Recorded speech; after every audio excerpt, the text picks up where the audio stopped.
Okay, well this is the post I put up, and then here is the pipe in the ground. It's about 6 or 8 inches deep. I'm gonna probably put a few rocks on it to keep it down, but 1 inch, 1 1/4 inch PVC, or maybe it's 1 inch. And then I've got it going through here, and I go right over to one of the posts so that the cable aligns with it, so people are less likely to stomp on it when they're getting close to the solar panel. And in here, I wanted to show you the holes I put in it. I don't know if you can see that. It's kind of sunny, so I can't really. So I drilled the hole in the metal and then put a PVC tube in there and tied that down with a bolt so that the PVC would hold the space for when eventually I put the steel pipe in there. The steel pipe is actually just a water pipe, so it's, I believe, 3/4 inch galvanized water pipe. So the galvanized hopefully will help with the rust. So I cut it to size and then pounded it into position. You can see some of the concrete here that I'll probably just wash off to make it look nice. And then on top of that, these are the eye hooks. So I've got, they're 5/8 diameter by 4.5 inches thick, and this is an eye nut. I had to order these off McMaster-Carr.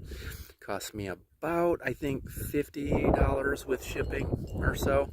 But these are the right things. These are lifting eyes, so this should handle the pull of the cable. These flat washers I got in the concrete section at Home Depot. I think they're just, I don't know, little washers or spacers, but they happen to be the exact same width. I believe they're 3 inches by 3 inches. So that's perfect to be like a little spreader plate to spread the load or any wobble from the cable as the solar array is being blown around by the wind. It'll spread out the load, and then you can tighten against it. There is concrete filled here, so it is a little bit of overkill to have the additional support tube, but over time hopefully that'll keep everything stable so the concrete doesn't powderize or whatnot, and it can't be crushed. And these little load spreaders, which again I got at Home Depot, those will help to spread the load. To tighten the cables, I got these turnbuckles, which these are 5/8 diameter galvanized. They're called jaw end. So it came with this bolt, nut and bolt on the end, so that I can attach the cable.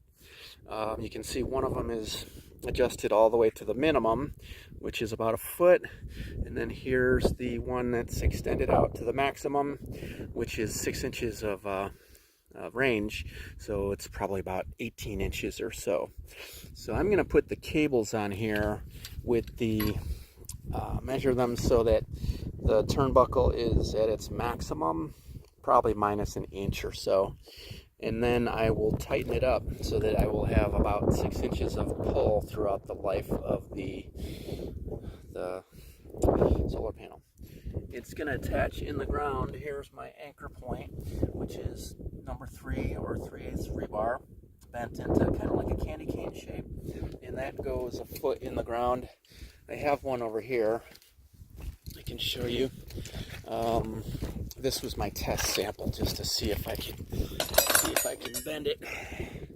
And so you see there's about 1 foot, and then at the top here I got this loop which is about 5 or 6 inches of bend, and then that's encased in the concrete like this to keep it from opening up. So again, there's my pipe going in. I decided to go on the 2nd floor so I can in the unused space, so I can direct it to wherever I want it to be inside the cabin. And it's got a nice sturdy pipe on the outside, and eventually I may integrate these other 2 house mounted panels into the system as well. Thanks for watching.